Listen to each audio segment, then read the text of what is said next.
જય માતાજી। રોજે રોજ એક જ પ્રકારનો નાસ્તો કરીને કંટાળી ગયા હોય તો ઘરે બનાવો ફણગાવેલા મગ।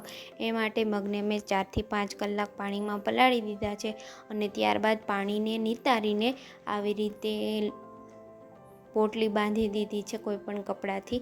એ આખી રાત પોટલી ટીંગાળી રાખી, જેથી સવારે જોયું તો કેવા સરસ મગ ઉગી ગયા છે। જો કેવા સરસ લાગે છે।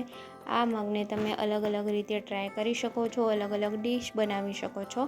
મેં અહીંયા તવલામાં થોડુંક 1 ચમચી જેટલું ઘી લીધું છે। એમાં જીરું, હિંગ, હળદર, મરચાં, લીમડું નાખીને વધારાની કોઈ પણ સામગ્રી નાખ્યા વગર એકદમ સાદી રીતે વઘારી નાખ્યા છે। મીઠું નાખીને થોડી વાર ચડવા દીધા અને ત્યારબાદ થોડુંક લીંબુ નાખી દીધું છે।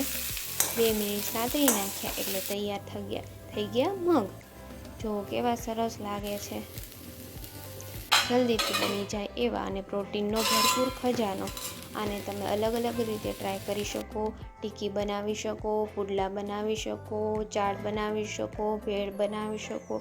તો તમે અલગ અલગ રીતે ટ્રાય કરજો અને કેવું બને છે તે કહેજો। Thank you.